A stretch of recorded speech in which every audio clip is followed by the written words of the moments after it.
पहले पाकिस्तान फौज की कौन बुराई करता था? सरबराहों की, इंडिया। फिर कौन करता था? इसराइल। फिर कौन करता था? अमेरिका। एंड में किसने की? अमेरिका ने। उसने कहा अफगानिस्तान में हमें जो हार हुई है वो पाकिस्तानी फौज की वजह से हुई। और हर तरफ कोशिश यही होती थी कि किसी तरह पाकिस्तानी आर्मी को कट टू साइज किया जाए और इनको सबक सिखाया जाए। अब ये तीनों जो काम नहीं कर सके, इंडिया, इसराइल और अमेरिका, वो अकेला इमरान खान कर रहा है। और आप ये देख लें कि उसका एजेंडा कितना बड़ा है, और आप ये देख लें कि वो एक्चुअली अचीव क्या कर रहा है। यानी मैं ना जनरल बाजवा की साइड ले रहा हूँ, ना मैं जनरल आसिम मुनीर की साइड ले रहा हूँ, मैं फौज पाकिस्तान की साइड ले रहा हूँ। और मैं आपको बता रहा हूँ कि अगर आप इस अदारे को कमज़ोर करते हैं और ये कह देना कि हम सिर्फ सरबराहों को अटैक कर रहे हैं, इदारों को नहीं, हम उनकी कदर करते हैं, तो ये बकवास है। बेसिकली अब वो एजेंडा जो पाकिस्तान को तोड़ने का है, वो अपने आखिरी मरहले के अंदर दाखिल हो चुका है। और उस एजेंडा की इस वक्त तकमील की सरबराही जो है वो इमरान खान के हाथ पे है। जो काम अल्ताफ हुसैन नहीं कर सका, जो काम पूरी रॉ नहीं कर सकी, जो काम मुसाद नहीं कर सकी, जो काम CIA नहीं कर सकी, वो काम अब अकेला इमरान खान जो है वो कर रहा है। जनरल फैज को सबसे पहले अगर गिरफ्तारी होनी चाहिए, वो तो एसेट बियॉन्ड मीन्स के ऊपर होनी चाहिए, जो उन्होंने पैसे बनाए। बाकी तो बातें बाद में आएंगी कि उन्होंने बदयांती कितनी की है, उन्होंने अपने ओहदे से कितनी बदयांती की है, उन्होंने गंद कितना किया है, उन्होंने मिस यूज़ ऑफ पावर क्या किया है। और अब जनरल फैज़ के मुतालिक जो खबरें आ रही हैं, जो अमजद शुएब के फ़ोन से फोरेंसिक मिला था हमें, वो यही है ना सिर्फ कि जनाब जनरल फैज़ अभी तक इमरान खान को और उनके जो इर्द गिर्द टोले हैं और वी लॉगर्स उनको गाइड कर रहे हैं कि किस तरह रियासत के ख़िलाफ़ तुमने अपना भरपूर टास्क पूरा करना है, फ़ौज के ख़िलाफ़ किस तरह करना है, बुराइयाँ किस तरह करनी है। तो अगर जनरल फैज़ या फैज़ अमीर, अब तो कहना चाहिए, जनरल तो नहीं है वो, अगर फैज़ अमीर जो है पाकिस्तान मुखालिफ सरगर्मियों में मुलव्वस है, तो ना सिर्फ उसको उठाना चाहिए बल्कि उसको जूते पड़ने चाहिए। कोई इसमें दो राय नहीं है। और वैसे भी उसको जूते पड़ने चाहिए जो उसकी हरकतें, जो मुझे पता है सिर्फ वो भी काफ़ी हैं कि उसको अगले कई साल, 14 साल जूते ही पड़ते रहे। खान साहब जो है ना, अपने वोटर्स को इंटैक्ट रखने के लिए रोज़ एक नई एक्टिविटी जनरेट कर देते हैं। और आपको 4 महीने से मैं कह रहा हूँ, हर रोज़ उनका एक नया बयानिया आएगा, और वो आ रहा है और आता है। और वो हर रोज़ एक नई एक कॉन्स्पिरेसी थ्योरी दे देते हैं कि पूरा मुल्क उसी को डिस्कस करने पे लगता है, और उसी तरह से वो हाईजैक करके रखते हैं। लेकिन अब मेरा ख्याल है हुकूमत को और पैमरा को एक्ट करना होगा कि ये मुल्क के इदारों के खिलाफ जो आदमी बात कर रहा है, जो मुल्क के इदारों के सरबराहों के खिलाफ जो बात कर रहा है, उसका लाइव ब्रॉडकास्ट क्या, उसका रिकॉर्डेड ब्रॉडकास्ट भी नहीं होना चाहिए। और फिर अगर अदालतें उसको खोलती हैं मुल्क दुश्मनी पे, तो फिर अल्ताफ हुसैन को ही पता चलेगा उसका क्यों बंद हुआ था, नवाज शरीफ को ही पता चलेगा, आसिफ जरदारी साहब को ही पता चलेगा कि उनका इंटरव्यू जब कैंसिल हुआ था, ड्रॉप हुआ था जियो से, जो हामिद मीर ने किया था, और अब इसका नहीं हो रहा है, इसको अदालत ने परमिशन दे रही है, तो सारों को पता चल जाएगा कि यहाँ पे किस तरह की तफरीक और किस तरह का फेवरेटिज्म है। लेकिन अब हुकूमत को एक्ट करना है। हुकूमत जो है वो मीसनी बिल्ली बन के बैठी हुई है। शहबाज शरीफ का ख्याल है कि मैं हर एक को खुश रखूंगा, हर एक को खुश रखूंगा। उससे हो ये रहा है कि शहबाज शरीफ खुद भी दुखी हैं और उनसे कोई भी खुश नहीं है। पहली बात तो है कि मैं दोबारा रिटेरिएट कर रहा हूँ कि मुझे नहीं लग रहा है इलेक्शन उस वक्त होंगे जिस पे आप समझते हैं या लोग समझते हैं। दूसरी बात यह है कि नवाज शरीफ अगर नहीं आएंगे तो PMLN का जो कुछ बचा कुछ है वो भी मलिया मेट हो जाएगा। और इसमें मरियम से ताल्लुक़ नहीं है किसी का, क्योंकि फॉलोइंग सिर्फ नवाज शरीफ की है और उनकी एब्सेंस में वो गर्मा गर्मी नहीं हो सकती। वो आए यहाँ पे, वो को जेल भुगतें, जेल के अंदर से कैंपेन करें, तो फिर एक दोबारा से एक जानवर में नई जान पड़ेगी, वरना वो मरने वाला है जानवर, बुरे हाल में है। लास्ट PMLN जो है ये अपनी, मेरा ख्याल है, पॉलिटिकल करियर की आखिरी सिस्कियाँ ले रही है। 35 साल में एक अस्पताल इस मुल्क में आप नहीं बना सके जहाँ चाचे का इलाज हो जाए या वालदा का इलाज हो जाए या बेटी का इलाज हो जाए। यानी जिसको भी कोई बीमारी हो, चाहे वो जो मर्जी बीमारी हो, उसका इलाज आपके पास नहीं है यहाँ पे पाकिस्तान में। खुद आपके अपने 2 अस्पताल हैं, एक शरीफ सिटी है, मेडिकल सिटी है, फिर इत्तफाक हॉस्पिटल है, और दूसरे भी अस्पताल हैं यहाँ पे, लेकिन आपको फेथ नहीं है इन अस्पतालों पे और अपने डॉक्टरों पे। तो भाई फिर आप बाहर ही रहे, आप वहीं पे हुकूमत करें। आप पाकिस्तान क्यों आते हैं फिर, जब अस्पताल बाहर के, स्कूल बाहर के, कॉलेज बाहर के, खाबे बाहर के, हाई टी बाहर की, मज़े बाहर के, तो पाकिस्तान आके अपने वो लाल रंग का पिंक रंग का शलवार कमीज पहन के फिरना है बस लोगों के बीच में। इनकी हिफाजत अल्लाह ने करनी है। उनको कहें कि आपका ईमान कम हो गया, कमजोर हो गया। वैसे तो आप कहते हैं अल्लाह मेरी हिफाजत करने वाला, आज आप कह रहे हैं आर्मी चीफ ने करनी है। तो या तो आपका किबला चेंज हो गया। दूसरी बात यह है कि उन्होंने तो ख्वाहिश का इजहार किया कि जी मैं जनरल आसिम मुनीर को मिलने के लिए तैयार हूँ। मैं जनरल आसिम मुनीर का पैगाम अभी दे देता हूँ इमरान खान को, वो मिलने नहीं चाहते उनको और वो ना सर मिले। खान साहब को जो भी मिला है उसके बाद वो रुसवा हुआ है प्रॉपर।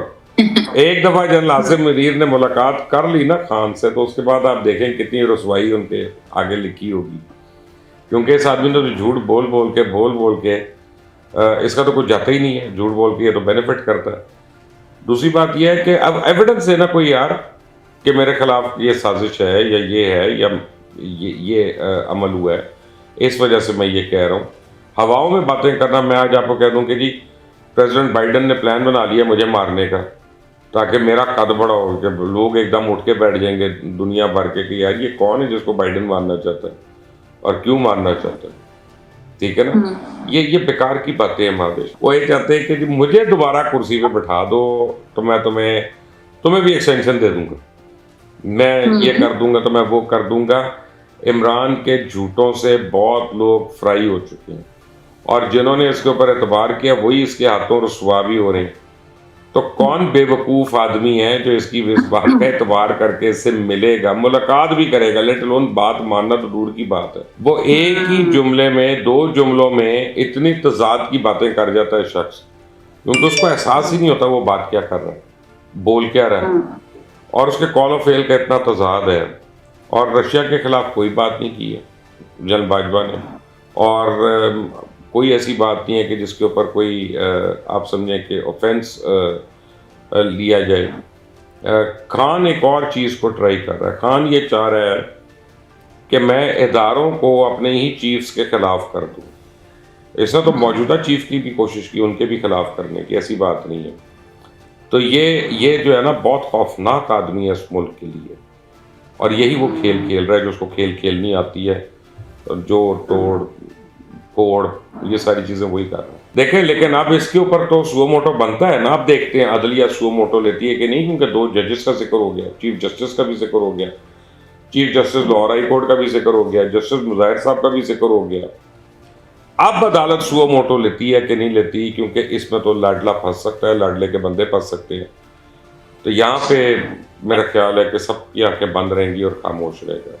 कान तो अपने बच्चों के साथ ही स्टैंड कर रहा है यार, परवेज इलाही के साथ कहाँ करेगा। खुदा का खौफ करो, अपनी बेटी को तो मानता, उसको मानने से वो इनकारी है, उसकी आंखों में कुकरे पड़ जाते हैं उस वक्त जब बेटी की तस्वीर आती है।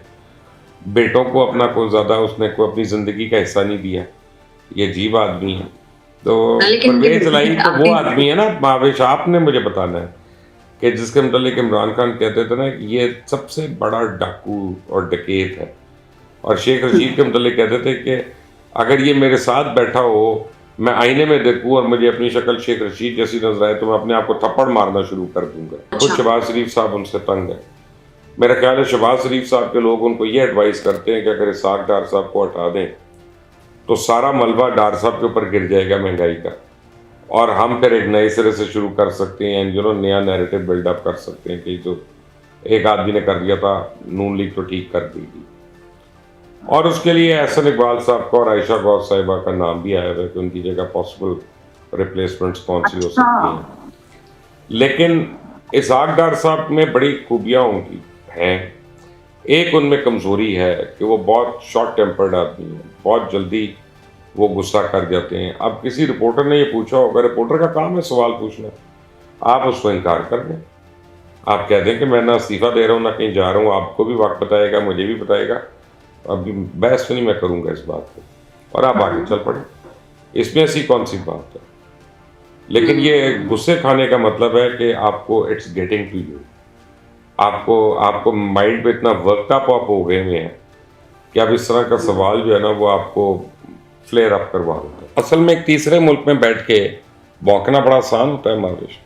मैं यहाँ पे बैठ के कह रहता हूँ कि जी वो नॉर्थ कोरिया का जो प्रेसिडेंट है ना वो कल न्यूक्लियर बम चला देगा। कहने में क्या है, वो मेरा क्या कर सकता है यहाँ पे। ठीक है, लेकिन जो हुकूमत कर सकती है हुकूमत वो भी नहीं कर रही है। आप हाई कमीशन को अपने मुताहरिक करें। हाई कमीशन जो है वो ब्रिटिश फॉरेन ऑफिस के पास जाए और कहे कि ये एक आदमी को तुमने पनाह दी हुई है यहाँ पे, ये हमें प्रॉब्लम्स क्रिएट कर रहा है और हमारे यहाँ एनार्की क्रिएट कर रहा है, वो उसकी इजाज़त नहीं देंगे, वो उसको तंबीह करेंगे, रोकेंगे, वरना फिर उसका कुछ सद्देबाब करेंगे। आप ट्विटर को अप्रोच करते हैं as government of Pakistan, Facebook को अप्रोच करते हैं। इंडिया ने कितने हज़ार हमारे अकाउंट्स ब्लॉक कराए कि यार ये हमारे मुल्क में इंटरवेंशन कर रहे हैं, कश्मीर के ऊपर जब वो करते हैं कुछ करते हैं, तो आपसे एक नहीं हो रहा। मेरा मतलब है अगर ये हुकूमत भौंकने वाले को नहीं रोक सकती तो फिर इस हुकूमत का क्या जवाब रह गया? इनसे काम तो कुछ हो नहीं रहा, बिल्कुल बैठ के अपना सिर्फ प्रेस कॉन्फ्रेंसेस करना, झंडे लगाना, अवाम के सामने आके कह देना हमें बड़ा दुख हो रहा है, हमारा कलेजा फट रहा है। एक रिटायर्ड मेजर जिसको डिसऑनरेबल डिस्चार्ज किया गया क्योंकि फौज से निकाला इसलिए गया था कि अपनी 3 सिपाहियों को उसने मरवा दिया था, शहीद करवा दिया था, और उसके बाद वो झूठ बोल बोल के माफिया मांग मांग के डिस्चार्ज लेके फिर वो किसी तरह बाहर निकल गया, बाहर जाके वो भौंकता है। इंडिया ने आज तक बिलियंस ऑफ डॉलर्स खर्च कर लिए, 3 जंगें कर ली, हर वक्त हमारा LOC हॉट करके रखा, लेकिन अफवाज पाकिस्तान को जख्म नहीं पहुंचा सका, हमारे इदारों को जख्म नहीं पहुंचा सका। अब इमरान खान जो है वो चंद तकरीरों में ही उसने पूरी कौम को गुमराह कर दिया, तो वो काम कर रहा है जो इंडिया इतने साल से करना चाह रहा था और कर नहीं सक रहा था। आप कभी छोटी होती थी, आपने कहानियां पढ़ी है कि जादूगर की जान मैना में, है ना? तो आप समझिए परवेज इलाही जादूगर है और मोहम्मद खान भट्टी वो एक मैना है, तो परवेज इलाही की जान उसमें है।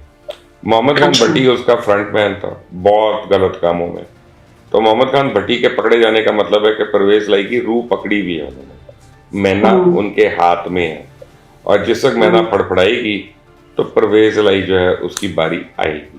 अमजद शुएब साहब जैसे बीमार लोग हैं, मैं उनको बीमार ही कहूँगा। सारी उम्र जिस इदारे से इन्होंने खाया, जिससे इन्होंने कमाया, जिससे इन्होंने बनाया, उन्हीं इदारों के खिलाफ जब ये बात करते हैं तो उनको अपने नाम के साथ कम से कम अपना रैंक और टाइटल तो उठा देना चाहिए। और 35, 40, 45 साल आप सर्विस करने के बाद वही काम करते रहे जिस पे आप तनकीद कर रहे हैं, रिटायरमेंट के बाद आपका ज़मीर जाग रहा है, तो जितनी आपने मुराद ली है, जितनी आपने ज़मीन वगैरह लिया है, वो भी गिफ्ट कर दें, वापस बैतुल माल को दे दें, उसके बाद हमें बताएं कि मैं मुसलमान हो गया हूँ। पहले मैं ससुराल वालों की बातें सुनूं जो शक्ल देखते ही शुरू कर देते हैं बच्चा कब हो रहा है, फिर मैके वाले कहते हैं बच्चा कब हो रहा है, फिर दोस्त कहते हैं बच्चा कब हो रहा है, फिर महल्ले वाले कहते हैं बच्चा कब हो रहा है, और अगर कोई दोस्तों के वालिदैन बच गए हैं तो वो भी कहते हैं बच्चा कब हो रहा है। अगर हम अपनी जिंदगी में खुश हैं तो हमारी शक्ल देखते ही लोगों को बच्चे क्यों याद आते हैं? भाई अगर शादी हुई है इसका मतलब है ना बच्चे फौरन निकालो। टोकोफोबिया जिन औरतों को होती है उनको वो मौत से इतना नहीं डरती जितना बच्चा फियर ऑफ प्रेगनेंसी ऑफ और चाइल्ड बर्थ होता है। ये मर्द और औरत की अपनी चॉइस होना चाहिए।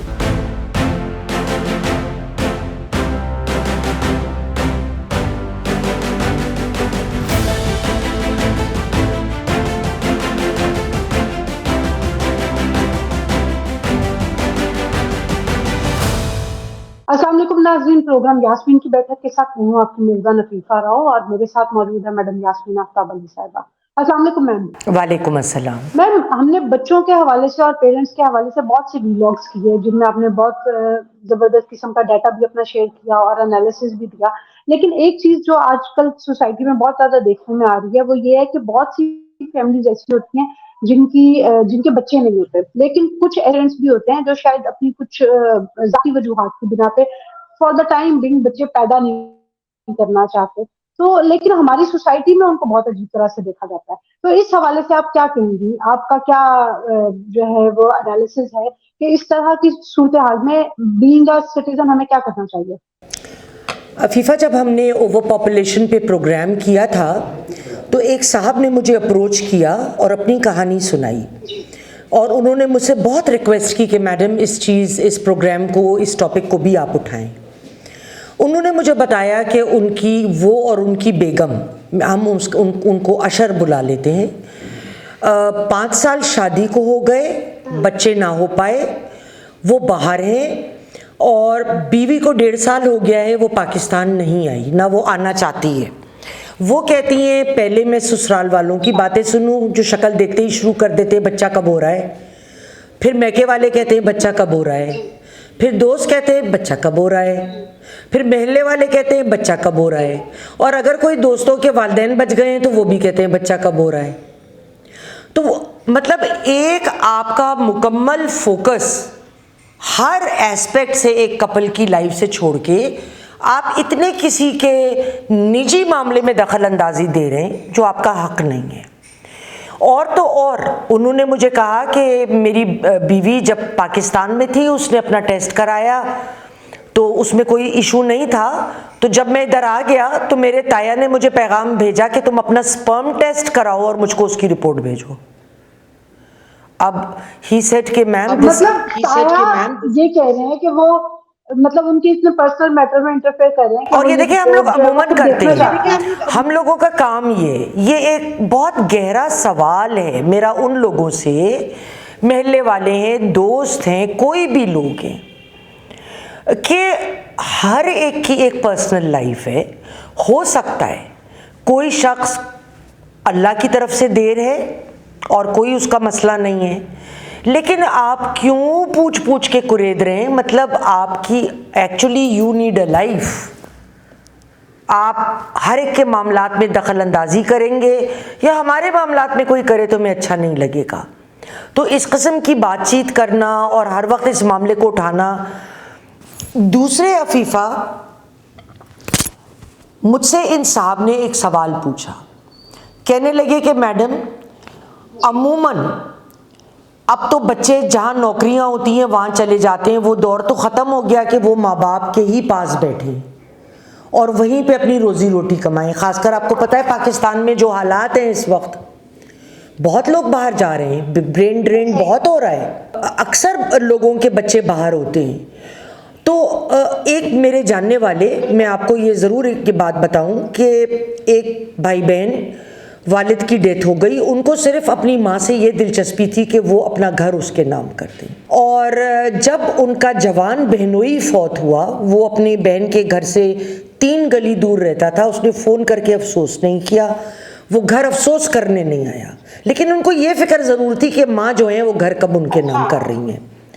अब जब इस किस्म के मैं किस्से सुनती हूँ और ये हक़ाइक़ मुझे पता चलते हैं, इसका तो मुझे पर्सनली इल्म है इस मामले का, कि कभी वो इतने बरसों में कभी बीच में एकदम जोश होता है तो कभी कभार संडे को चक्कर लगा लिया, आगे पीछे किधर है किधर नहीं है, माँ किस तरह गुजारा कर रही है या किन हालों में, पता ही नहीं, ना राब्ता है ना कुछ और। तो फिर उस बंदे ने मुझसे ये पूछा, अशर ने, कि मैम जो लोग इस तरीक़े से माँ बाप की नाफरमानी करते हैं, उनके हकूक़ की अदायगी में कोताही करते हैं, ऐसी औलाद का फ़ायदा बताएं। और ज़रूरी नहीं है कि वो औलाद के माँ बाप की गलती हो। अक्सर आप देखें वही माँ बाप 2 या 3 मुख्तलिफ बच्चों को, वही माँ बाप हैं जो तरबियत दे रहे हैं, मगर वो एक दूसरे से किस कदर मुख्तलिफ हो जाते हैं बच्चे। दूसरी चीज़ देखिए ये है कि अगर ये अशर ने मुझे बड़ी अच्छी बात की, कहने का मैडम मैं ना एडॉप्शन चाहता हूँ और अगर बच्चे भी ना हो तो मुझे कोई फ़िक्र नहीं है, I love my wife loves me, और हमारा कोई ये मसला नहीं है कि मैं कहीं दूसरी शादी करूँ या वो ना खुश है, हमारी बड़ी एनरिच्ड और फुलफिलिंग लाइव्स हैं। तो अगर हम अपनी ज़िंदगी में खुश हैं तो हमारी शक्ल देखते ही लोगों को बच्चे क्यों याद आते हैं भाई। दूसरी चीज़ जो मेरे जहन में इस सब्जेक्ट के मुताल्लिक़ आती है कि अगर आपका बच्चा नहीं हो सकता किसी का, तो लोग जो हैं वो आराम से कोई यतीम खाने से बच्चा गोद भी ले सकते हैं, ये एक ऑप्शन है। और आप एक बच्चे को जिसकी लाइफ बहुत बुरी गुजरे, अदरवाइज़ आप उसको एक बेहतरीन लाइफ दे सकते हैं। इसमें हमारी जो एक कुछ लोगों की सोच है कि नहीं, या तो लेना ही है तो रिश्तेदारों से दो, पता नहीं किसका खून है, अपना खून तो नहीं होगा। खुदा का खौफ करना चाहिए ऐसी बात करते हुए। बच्चे मासूम होते हैं, वो एक कोरा कागज है यार, उसके ऊपर तो जो लिख दोगे वो लिखा जाएगा। हमें इतना तंग दिल होकर कभी नहीं सोचना चाहिए। और मैं तो वैसे भी फैमिली में किसी का बच्चा लेके पालने के सख्त खिलाफ हूँ, क्योंकि जब वो बच्चा बड़ा होगा उसको पता चलेगा कि मेरा असल माँ बाप तो ये है और इन्होंने मुझको दे दिया, बाकी बच्चे रखे। वो जो उसके भाई बहन है वो इकट्ठा पल बढ़ के बड़े हुए, जाहिर है आप एक कोने में रखे गए, किसी और को दिए गए। वो बच्चे की पर्सनैलिटी में बड़े उसमें दरारें आ सकती हैं इन तमाम बातों से। लेकिन जब एक बच्चे को पता है, और ज़रूर बता देना चाहिए कि हम भाई तुम्हें हमने अडॉप्ट किया है, यतीम खाने से लाए हैं, जो भी उस सिचुएशन में वो बच्चा, उसको वो एक वो ग्रेटफुलनेस इसके अंदर ज़रूर होनी चाहिए, होती है ज़्यादातर। कि मैं बहुत सारे ऐसे अपने मिलने वालों में जानती हूँ अफीफ़ा, लोगों को, बड़े अच्छे ख़ानदानी लोगों को, जिन्होंने एक बच्ची अडॉप्ट की, एक ने एक बेटा अडॉप्ट किया, बे औलाद थे, और आपस में बड़ी मोहब्बत और बच्चे बड़े अच्छे तरीके से रहे। इसके अलावा एक पॉइंट जो आज के ज़माने में बड़ा ज़रूरी है, हम बहुत दफ़ा ये बातें करते रहे कि लड़कियां जो हैं वो करियर ओरिएंटेड है, वो शादी हर किसी ऐसे शख्स से नहीं करना चाहती जो करियर की राह में रुकावट आए। मेरी अपनी कज़न, मैं नाम नहीं लूँगी, सारी दुनिया उनको जानती है, ना प्रोफेशन बताऊँगी, वो ऐसे ही है जैसे मैं नाम बता दूँ। लेकिन उन्होंने जब शादी की, she made a conscious decision कि मैं बच्चा पैदा नहीं करूँगी। उन्होंने नहीं किया, और मैंने हमेशा दिल से उनका डिसीजन सपोर्ट किया, इसलिए क्योंकि हम हमेशा ये समझते हैं कि अगर शादी हुई है इसका मतलब है ना बच्चे फ़ौरन निकालो, 2-3 साल के अंदर तो एक तो होना चाहिए।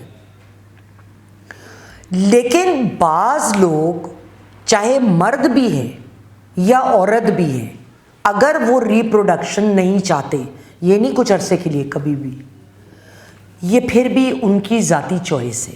प्रॉब्लम तब आता है जब बीवी चाहती है और मर्द नहीं चाहता, या मर्द चाहता है और बीवी ना चाहे, प्रॉब्लम तब आ सकता है। एक चीज़ मैं आपको और इधर नाजरीन को बताना चाहती हूँ, जिस बारे में शायद बहुत कम लोगों को पता हो, इफ़ एट ऑल। एक बीमारी है टोकोफोबिया। टोकोफोबिया जिन औरतों को होती है, उनको वो मौत से इतना नहीं डरती जितना बच्चा, फियर ऑफ प्रेगनेंसी और चाइल्ड बर्थ होता है। और बाज़ दफ़ा ऐसे वाक़यात मैंने सुने 1-2 गायनेकोलॉजिस्ट से कि वो औरत इस कदर खौफज़दा थी कि in that fear when she went inside for the surgery, she did not survive. Tokophobia. तो हम लोगों को ना बहुत सारी चीज़ों में, हमारे माशरे में अवेयरनेस ही नहीं है ना। आई एम श्योर जो ये मैं लफ्ज़ बोल रही हूँ बहुत सारे लोग पहली दफ़ा सुन रहे होंगे, तो लेकिन हमें इन बातों की अवेयरनेस होना बड़ा ज़रूरी है। अगर फ़र्ज़ करें मर्द में कोई कमी और वो बच्चा नहीं पैदा कर सकता, बाप नहीं बन सकता, तो हम कहते हैं कि ठीक है यार, तो क्या हुआ, औरत सहार ले। लेकिन अगर औरत में कमी है, ओ भाई दूसरी शादी तो 24 घंटे गुजरने से पहले कर लो, कमबख्त बांझ है, हम उसको इंसान समझना बंद हो जाएंगे। ये मर्द और औरत की अपनी चॉइस होना चाहिए, इसमें किसी तीसरे शख्स का।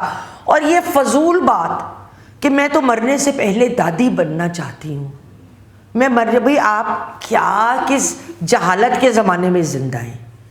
लोगों को उनकी ज़िंदगियाँ गुजारने दें, अगर आपकी किस्मत में है। आप यकीन करिए अफीफ़ा, एक मेरी बहुत प्यारी स्कूल की दोस्त, उसके 22 साल औलाद ना हुई शादी के, और डॉक्टर्स ने जवाब दे दिया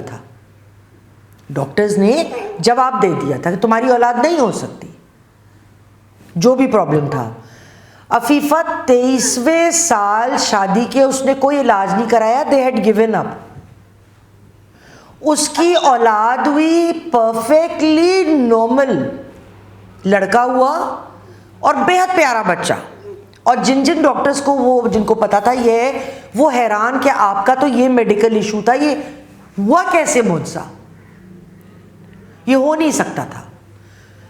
तो देखिए, दूसरा, मेरी एक और दोस्त वकील हैं बहुत बड़ी, उन्होंने डिवोर्स ले ली। उस वक्त भी उनके बच्चा पैदा करने की उम्र थी, शादी कर लेती तो कर सकती थी, लेकिन नहीं की उन्होंने शादी।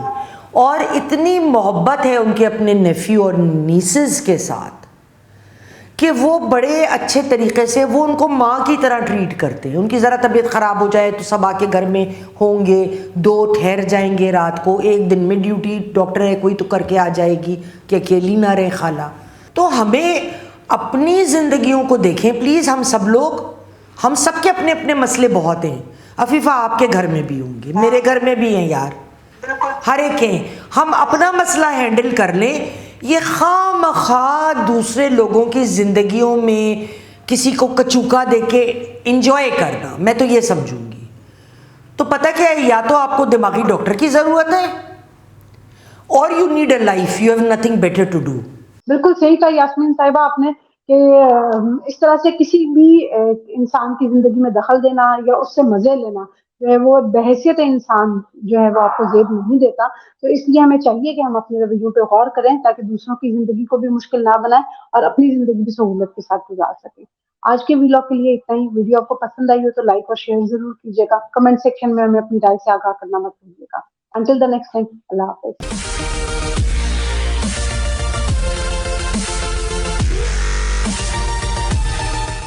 आपको भी पसंद आ जाऊंगा आहिस्ता आहिस्ता। रुको जरा, सबर करो। वो हो जाएंगे, जल्दी हो जाएंगे, ढूंढ रहे हैं अभी। सिर्फ बच्चियों में बस।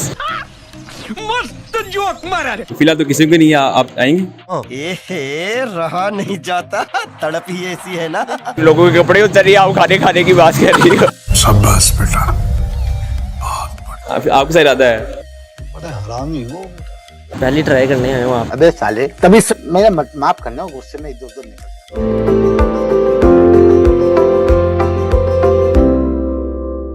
अस्सलाम वालेकुम, मैं हूं आपकी मेज़बान आमना और आप देख रहे हैं बागी टीवी। और जैसा कि आप लोग देख रहे हैं, इस टाइम हम लोग अमाना मॉल में हैं और यहाँ पे हम लोग बात करेंगे काफ़ी लोगों से और उनसे डिफरेंट क्वेश्चंस पूछेंगे, उनके लाइफ एक्सपीरियंसेस पूछेंगे और हम लोग ट्राई करेंगे कि आज हम लोग यहाँ पे भी स्टूडेंट्स ढूंढें। और क्योंकि जो स्टूडेंट्स होते हैं वो बड़ा शुगल मेला लगाते रहते हैं।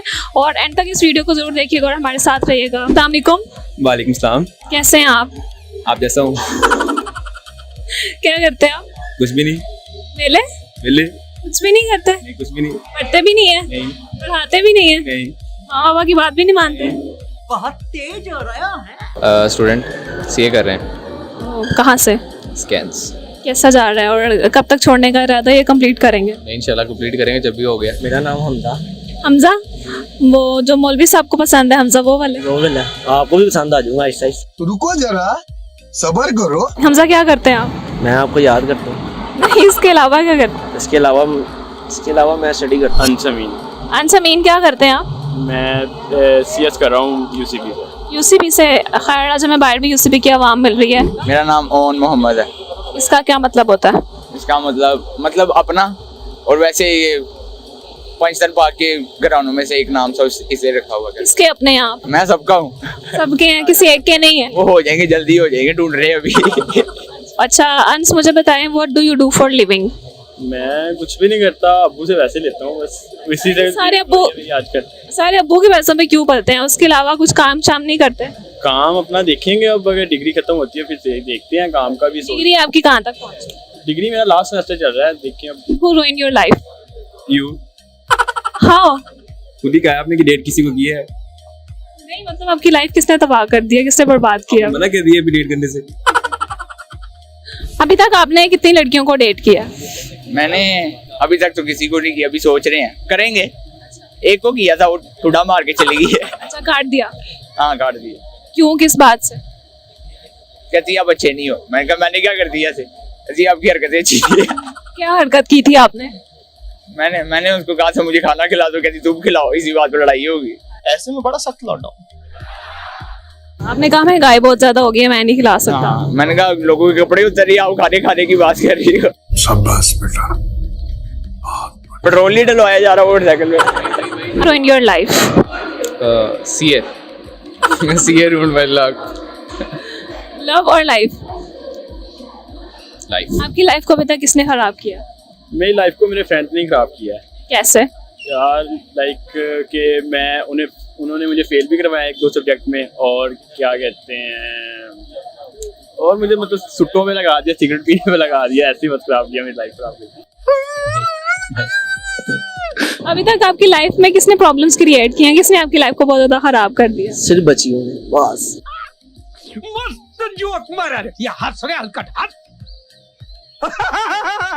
सिर्फ बच्चियों ने? सिर्फ बच्चियों ने। अभी कह रहे थे किसी को डेट नहीं किया, फिर उन्होंने कैसे लाइफ को खराब कर दिया? यार वो बच्चियों देख के ना फीलिंग चेंज हो जाती है। और ये आपकी फीलिंग कब कब चेंज होती है? कितने मंथ बाद, कितनी देर बाद आप चेंज कर लेते हैं फीलिंग? आपको मैंने देखा है, मेरी फीलिंग वही हो रहा है। अब मैंने अंदर जाना, जब अपने शॉर्ट्स पहनेंगे आना ना, मेरी फीलिंग और चेंज हो जाएगी। अच्छा, तो मतलब हर तरफ से बजने वाला ढोल है, कभी भी कुछ भी पसंद आ जाता है। गजब बेइज्जती। ये आपकी लाइफ अभी तक किसने खराब की है? मेरी लाइफ अल्हम्दुलिल्लाह अभी तक तो कोई ख़राब नहीं कर सका, और ना इंशाल्लाह ताला कोई करेगा। जो करेगा वो फिर खुद ही भुगतेगा। अच्छा, बहुत डेंजरस है आप। अल्हम्दुलिल्लाह, ऐसे ही दोस्त हो तो फिर फैंटी फुंटी लगा देते हैं। अल्हम्दुलिल्लाह। कभी लगाई है किसी को? हाँ लगाई थी, खुद भी खा ली थी फिर थोड़ी सी। इतनी सेहत होनी चाहिए कि अगले को मारो तो अगला फिर आपको मारे, आप बर्दाश्त कर सकते। हाँ, अगर 3-4 मारे तो एक खाने की सलाहियत भी होनी चाहिए। What do you do for living? Nothing on dad's money yet. खुद नहीं कमाते हैं, अब्बाजी के पैसों पे ऐश करते हैं। नहीं, थोड़ा ऑनलाइन काम भी है, Amazon वगैरह, उसमें भी डले हुए हैं कुछ। ये के साथ आप मैनेज कर लेते हैं? हो जाता है। आपने कितनी लड़कियों को डेट किया? फिलहाल तो किसी को नहीं, आप आएंगे? ए रहा नहीं जाता, तड़प ही ऐसी है ना। मैं नहीं आऊंगी। उसकी रही है। नहीं, अपनी लाइफ में अभी आपकी क्या एज है? मेरी ये 22।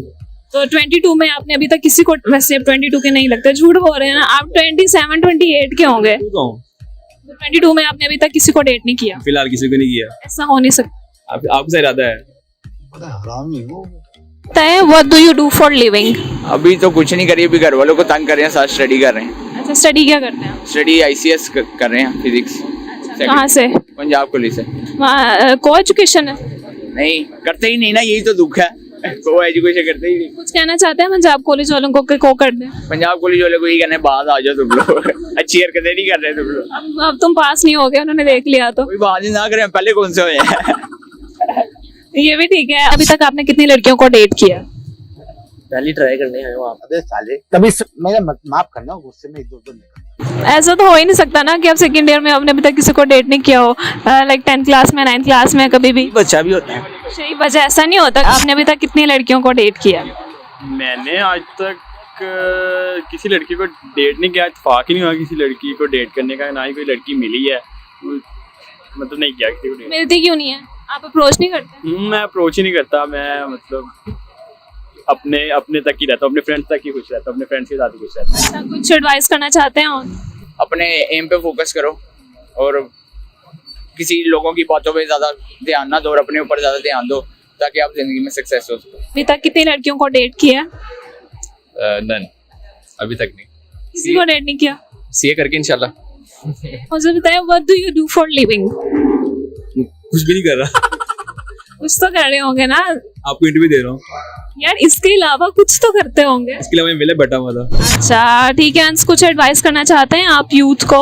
एडवाइस मैं यही करना चाहता हूँ हर किसी को कि ना, बस अपनी लाइफ में स्टडी करो अपनी सही वाली, और कोई जॉब ढूंढो और आराम से शादी करवा के अपनी लाइफ में सेटल हो। शादी आपने कब तक करवानी है? शादी मैं सोच रहा हूँ डिग्री के बाद, जब जॉब या कोई बिजनेस करूंगा, बिजनेस का मेरा माइंडसेट है, फिर उसके बाद मैं अपनी शादी करूँगा। कुछ स्टूडेंट्स और इन्होंने काफी शुगल मेला भी लगाया हमारे साथ जुड़े थे। हमारे आज के क्वेश्चंस वेल हम लोग अमाना मॉल में, तो उम्मीद है कि आपको आज का भी लोग अच्छा लगा होगा। ये आपको अच्छा लगे ना लगे, मैं तो आपको अच्छी लगी है। एंड इस वीडियो को लाइक जरूर कीजिएगा और शेयर भी जरूर कीजिएगा। Thank you so much. अल्लाह हाफिज।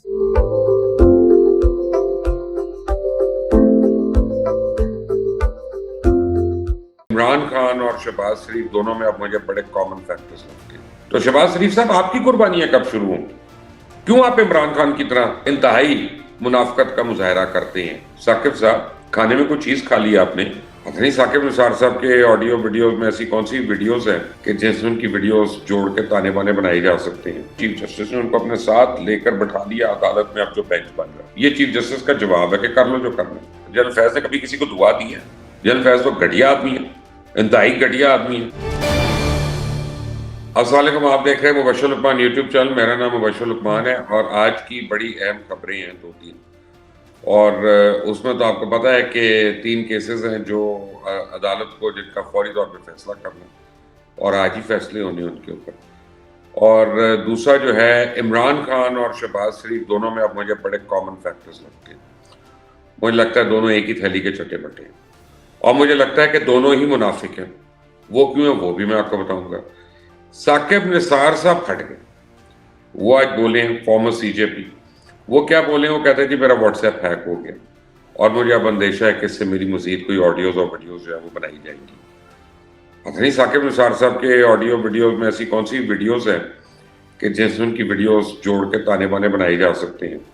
वो अपनी वीडियोस अपनी फोन में क्यों रखते हैं। बहरहाल उससे भी बात करूंगा मैं, क्योंकि उन्होंने एक बड़ी अहम बात की, बल्कि 2 बड़ी अहम बातें की, उससे भी करूंगा। लेकिन सबसे पहले ये है कि मुनाफिकों का जो टोला है वो हमारे ऊपर है, या अपोजिशन है या हुकूमत है। आप देखें शहबाज शरीफ भी मुनाफिक है और इमरान खान भी मुनाफिक है।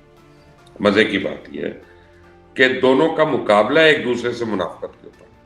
और मैं इनको मुनाफिक क्यों कह रहा हूँ?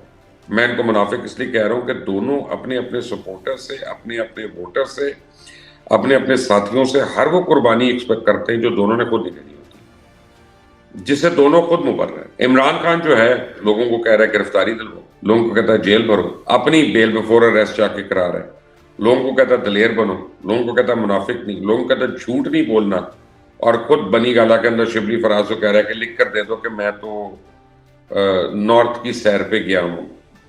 उसके बाद वो जैसे पता चला कि भाई साहब ने दीवार टापी और दूसरी घर में गए साथ वाले में, वो भी सबको पता है। यानी मैं क्या मुनाफिकत की बात करूं। तो मुनाफिक है ना कि दूसरों को मुश्किल में डाले। फिर वो यास्मीन राशिदी का ऑडियो आ गई जिसमें वो अपनी पार्टी के 2 खवातीन को समझा रही हैं कि भाई अगर वहां पे बंदियां जाती हैं और बंदे ऐश करते हैं कैंप्स में तो करने दो, हमको फौज थोड़ी है, हमने कोई उस तरह का डिसिप्लिन थोड़ी यहाँ पे कायम करना। और शहबाज शरीफ की 2 नंबरी देखें, यह मुनाफिकत देखें आप उसकी कि कल भाईजान 2 रोजा के दौरे पे कतर पहुंच गए।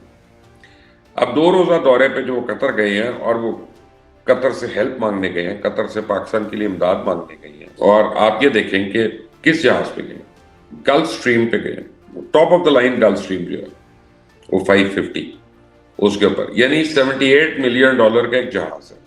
मैं उसकी मेंटेनेंस वगैरह पे नहीं आ रहा, और उसको फ्लाई करने का 1 घंटे का मिनिमम जो है, मिनिमम उसका खर्चा जो है वो $10,000 है। अब अगर आपने 4 घंटे की 5 घंटे की ये फ्लाइट की तो आपने वो $50,000 खर्चा, 2 दिन वो जहाज वहां खड़ा रहेगा, आप उसकी डिप्रिसिएशन डालें, उसका रेंटल डालें, उसका सब कुछ डालें, उसके बाद वो वापस भी आएगा।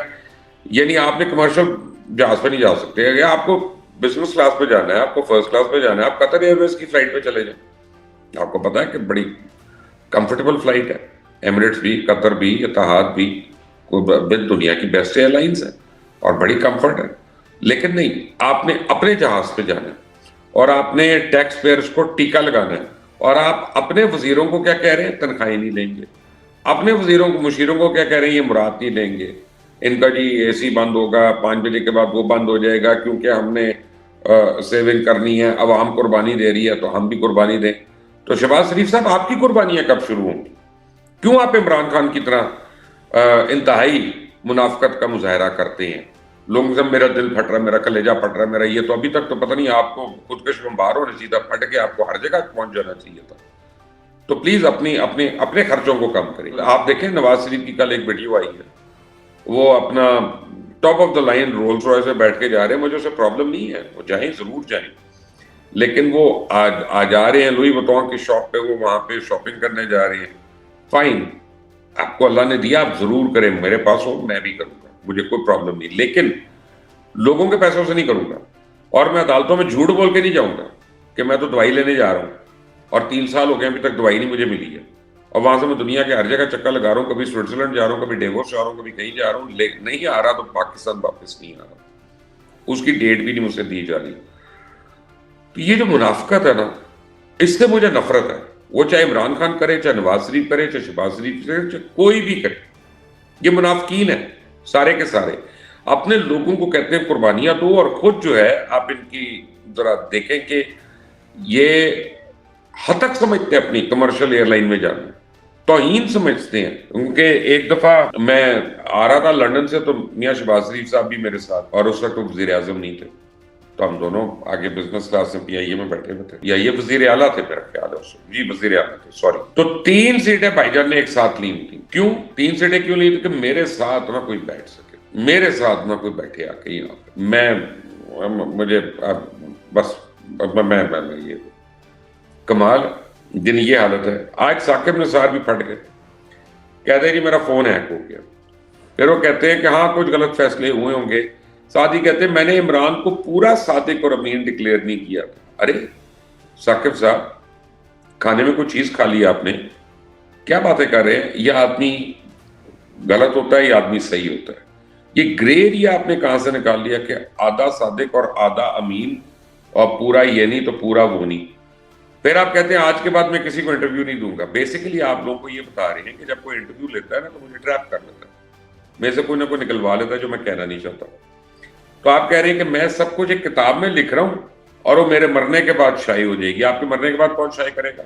ये भी जरा बता देता कि आप मुझसे सवाल तो कर सकते हैं, क्योंकि आपने तो कह दिया था कि जनाब साकिब साहब टैम फंड की मैं निगरानी करूंगा मैं रिटायरमेंट के बाद। उसके ऊपर तो आप बात भी नहीं कर रहे। जरा आए उसका भी जवाब दे दें कि वो भी आपके मरने के बाद कोई जवाब देगा। वो डैम फंड की निगरानी कौन कर रहा है? आप तो उस वक्त भी वो आपने कहा था ना कि मैं देखूंगा, अवाम की अमानत है ये वो वोटेवर। मैंने भी उसे पैसे दिए हैं साकिब साहब, आप मेरी अमानत में भी खयानत कर रहे हैं।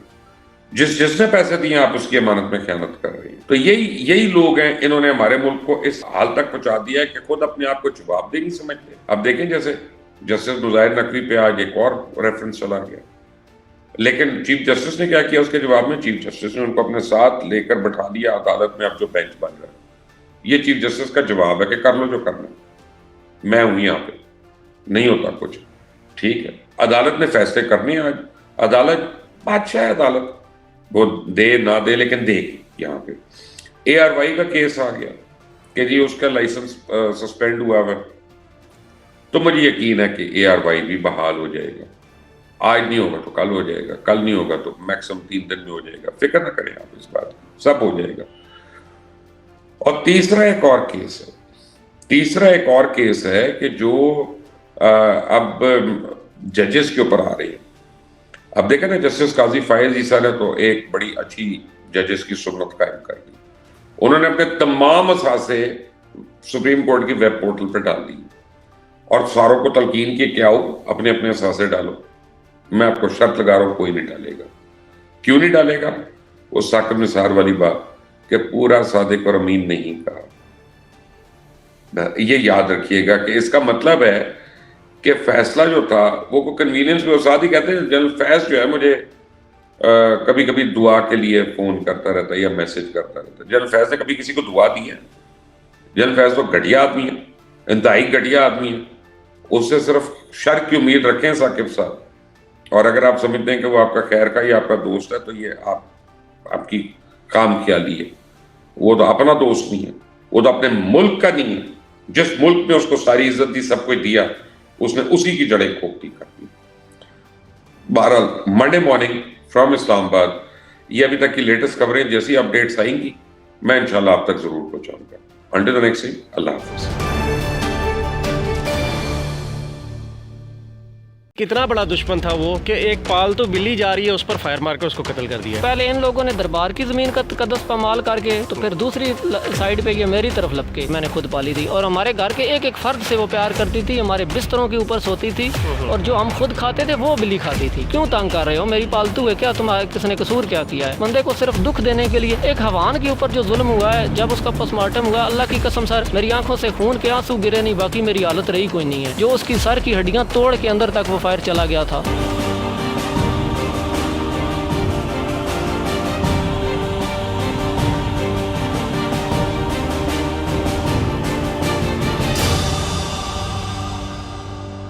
ज़मीन के तनाज़े के ऊपर एक बिल्ली का कत्ल हो जाता है, उसके बाद FIR दर्ज होती है और देखने में ये है कि अब पुलिस इसमें क्या करती है। ये शख्स हमारे साथ मौजूद है, इनकी पालतू बिल्ली थी, ज़मीन का तनाज़ा हुआ इनका छोटा सा गांव के अंदर ही, और इनकी बिल्ली को कैसा दुश्मन है मैं हैरान हूँ उस दुश्मन की ज़हनियत पर कि कितना बड़ा दुश्मन था वो कि एक पालतू बिल्ली जा रही है, उस पर फायर मार कर उसको कत्ल कर दिया है। भाई हमारे साथ मौजूद है, उसकी FIR भी दर्ज हो चुकी है, उनसे बात करते हैं आखिर मसला क्या हुआ है। इनकी पालतू बिल्ली को उसने जो है कत्ल कर दिया फायर मार के, बड़ी बेदर्दी से। बताया भाई, क्या हाल है आपका, खैरियत से? अल्हम्दुलिल्लाह। क्या मामला हुआ है ये कि आपकी बिल्ली पालतू कितना बड़ा दुश्मन है जिसने आपको, आपके साथ आपकी जाती बिल्ली को मार दिया उसने? सर बात ये है कि हमारा ज़मीनों का इनका तनाज़ा आपस में चल रहा है काफ़ी टाइम से, जिसके ऊपर मैंने फिर भी अपने ऊपर लेके तो इनको मतलब सुलह दी है इनको। मैंने कहा ठीक है जो मर्ज़ी है करो। तो मेरी ज़मीन में ज़बरदस्ती कब्ज़ा करने की इन लोगों ने कोशिश की। ज़मीन आपकी है जिस पर ये कब्ज़ा करना चाहते हैं? सर मेरी 20 कनाल ज़मीन है, लेकिन ये उसमें तकरीबन कोई 15-20 फुट के ज़्यादा आगे गुजर के तो अपने मकान उधर बनाना चाहते हैं। अच्छा। तो हमारे साथ एक साइड पे दरबार की ज़मीन है। पहले इन लोगों ने दरबार का नाम क्या है? अस्ताना आलिया हज़रत इमाम शाहताज वली। अच्छा। तो पहले इन लोगों ने दरबार की ज़मीन का तकद्दुस पामाल करके जितना बढ़ने हुआ दरबार की ज़मीन की तरफ बढ़े। वहाँ पे गांव के लोगों ने जब इन लोगों को रुकावट डाली कि भाई यहाँ से आगे नहीं आ सकते हो, तो फिर दूसरी साइड पे ये मेरी तरफ लपके। तो मेरी ज़मीन के अंदर घुसने की गर्ज से इन्होंने मेरी ज़मीन में बलियाँ लगा के बाउंड्री बनाने की कोशिश की। तो जिसके लिए मैंने इनको रोका। फिर बाद में मैंने इनको सुलह कर दी कि मैंने कहा ठीक है भाई डिमार्केशन ऑफ लैंड करवाते हैं, जिसका भी बनता है जितना जितना आप अपना ख़र्चा दें मैं अपना देता हूँ, जो भी अखराजात आते हैं एक्सपेंस वगैरह। तो इन लोगों ने वहाँ पे तो तस्लीम कर लिया, लेकिन बाद में कहते हैं कि तू करा के दे। मैंने कहा मेरे तो बहु अजदाद की है, तकरीबन 100 साल पहले की हमारी अपनी जद्दी मालकी चली आ रही है। यानी कि अंदाज़ा लगाए कैसी हट धर्मी है। 100 साल ज़मीन के मालिक हैं ये, 100 साल पुरानी ज़मीन इनके पास है और हट धर्मी की है। अंदाज़ा लगाएं कि अपनी ज़मीन है ही नहीं और उस पर काबिज़ होए बैठे हैं और इन्हीं को कहते हैं कि भाई इसका सारा वो जो महकमा माल से रिकॉर्ड वगैरह वो सारा तुमने करना है। अंदाज़ा लगा ले ये सूरत हाल है। अच्छा उसके बाद क्या हुआ? अच्छा सर उसके बाद फिर मैंने इनको कहा कि ठीक है आप अपना मतलब इन्होंने बलियाँ लगा दी। मैंने कहा लगी रहने दें, आप बड़े चौधरी हैं, आपकी शान में कमी आ जाती है। तो मैंने कहा लगी रहने दें। चले मैं उनकी इस गाँव में कितनी ज़मीन है, कितने बड़े चौधरी हैं? सर उनकी ज़मीन नहीं है, वो ऐसे कश्त खून नहीं करने वाले लोग हैं। अल्लाह ताला शायद इंसान की नीयत जान के आसान उर्दू बोले, ये लखनऊ वाली उर्दू है, आसान उर्दू बोले ताकि लोगों को पता लगे वो कितने बड़े फ्राडी हैं। ये मैं कहना चाह रहा हूँ सर। बात ये कि इन लोगों की इवन के ये इस हद तक कह देते हैं, इनका वालिद जो जिन लोगों ने बिल्ली का कत्ल किया है कि मेरे बच्चों को गांव में कोई बंदा ज़मीन नहीं देता है। अच्छा। इस हद तक कह देता है। अच्छा। तो फिर इखलाक किरदार आप खुद देख लें। ठीक है। तो बाकी अगले दिन मैं वहाँ से जब वापस आया तो बिल्ली मेरे साथ थी, जहाँ मैं जाता था बिल्ली मेरे साथ जाती थी। यानी कि बिल्ली आपके यहाँ पालतू जानवर बहुत मानूस थी मेरे साथ। जी सर मैंने खुद पाली थी और हमारे घर के एक एक फ़र्द से वो प्यार करती थी, हमारे बिस्तरों के ऊपर सोती थी और जो हम खुद खाते थे वो बिल्ली खाती थी। अच्छा। इसके हमारी उसकी वीडियोज़ उसके फ़ोटोज़ वगैरह हमारे मेमोरीज़ बड़ी पड़ी हुई हैं इसमें। तो जब अगले दिन मैं वहाँ से वापस आया, मैं अपने खेतों को पानी लगा के, तो बिल्ली मेरे साथ थी। ये जिस लड़के ने बिल्ली को मारा है उसके बच्चों ने, उसके भतीजों ने, मतलब रिश्तेदार छोटे छोटे जो हैं वो खेल रहे थे, उन्होंने बिल्ली को धमकाया, पत्थर फेंक के बिल्ली भागी। तो मैंने उनको बोला कि यार क्या कर रहे हो, अंधे हुए हो, इतना कोई बंदा नहीं है, तुम्हें हदायत बताई कि तुम इसको क्यों मेरे साथ आ रही है, पत्थर मार रहे हो, क्यों तंग कर रहे हो, मेरी पालतू है क्या, तुम किसने कसूर क्या किया है। तो उस वक्त तो सामने कोई बंदा बड़ा नहीं था, शायद इनकी ख़वातीन ने इनको बताया। तो जब ये लोग शाम को वापस आए तो इन्होंने आके मेरा दरवाज़ा खटखटाया मगरिब के टाइम। अच्छा। तो मुझे कहा कि कल हम देख लेते हैं कि तू भी उधर से गुजर और तेरी बिल्ली भी गुजरे, देखते हैं हम लोग। तो फिर दूसरे दिन हस्बे मामूल जब मैं अपने खेतों की देखभाल के लिए मैंने रात को पानी लगाया हुआ था, जब मैं उसको देखने गया कि कहाँ तक उसका पानी पहुँचा है, तो जैसे ही मैं उधर से गुजरा तो बिल्ली मेरे साथ थी, तकरीबन 10-15 कदम मेरे से पीछे होगी। अच्छा। तो जैसे मैं उधर से गुजरा ये राइफ़ल लेके आया तो इसने आके उसको फायर मारा, बिल्ली को फायर मार बिल्ली को फायर मार दिया। और बिल्ली का कितना फासला था? तकरीबन 10-15 या 20 कदम कह लें। अच्छा। एग्जैक्ट तो बंदा उस वक्त माप नहीं सकता है। आपको नहीं सिर्फ उसको फायर मार दिया? इसने सिर्फ उसको फायर मार दिया। अच्छा जी। आपको उस वक्त हैरानगी नहीं हुई कि ये कितना बड़ा बदमाश है या कितना बड़ा जालिम शख्स है? सर ये एक बंदे को सिर्फ दुख देने के लिए, एक हवान के ऊपर जो जुल्म हुआ है, जब उसका पोस्टमार्टम हुआ, अल्लाह की कसम सर मेरी आंखों से खून के आंसू गिरे नहीं, बाकी मेरी हालत रही कोई नहीं है। तो हमारी छोटी सिस्टर है, उसने उस दिन से लेके आज दिन तक बेचारी कभी कभी 2-3 घूंट चाय के ले लेती है, उसने खाना पीना तक छोड़ा हुआ है। बिल्ली से इतनी मोहब्बत कैसे हो गई आपकी? सर वो हमारी पालतू थी, हमारी ऐसा अल्लाह ने ज़मीर ही ऐसा बनाया हुआ है कि इंसान तो इंसान है, जानवरों से भी हमारा प्यार जो होता है वो बेमिसाल किस्म का होता है। बिल्ली को याद करके आप फिर इसका मतलब है अभी भी रो देते होंगे? ज़ाहिर सी बात है, क्यों नहीं सर। बिल्ली को जो फायर मार दिया उसके बाद फिर आपने क्या किया? पुलिस आई, उसने क्या किया? सर अब तक क्या चल रहा है? सर मैंने उसके बाद फिर 15 के ऊपर कॉल की तो पुलिस आई, पुलिस को पहले तो इन्होंने हम लोगों से मौका छीनने की कोशिश की, यानी कि बिल्ली को यानी इसको छीन लो इनसे, ताकि जो आने वाला। उस वक्त आपको खौफ नहीं था कि अगर इन्होंने बिल्ली को मारा है मुझे भी मार सकते हैं? सर बात यह है कि जो मोहब्बत होती है वो इंसान को कहीं से कहीं ले जाती है। हमें उस वक्त अपनी जान की कुछ परवाह नहीं थी। हम बिल्ली का साथ हम लोग उधर बैठे, ये छोटी चीख चिल्ला रही थी, पूरा गांव उधर जमा हो गया इसकी चीखों पे। वहाँ पे जाके इंसान की जब मतलब बस की बात नहीं होती है, तो जब सारा गांव उधर पहुँच गया, पुलिस आ गई, तो अगर बंदे ना जाते तो ये बिल्ली हम लोगों से छीन लेते। तो इतनी देर में फिर जब मैंने कॉल की तो अल्लाह भली करे पुलिस वालों की, वो जल्दी आ गए। उन लोगों ने मौका देखा, उन्होंने पूछा कि तुम लोगों में से इधर मौके पे कोई बंदा था? तो सभी ने कहा भाई हम में से कोई नहीं था। तो उन्होंने कहा फिर आप लोग इधर क्या ले रहे हो, आप चलें। तो मतलब बंदे सारे चले गए। पुलिस वालों ने वो बिल्ली उठाई, गाड़ी में रखी, साथ में हमें बिठाया और पोस्टमार्टम वगैरह के लिए ले गए।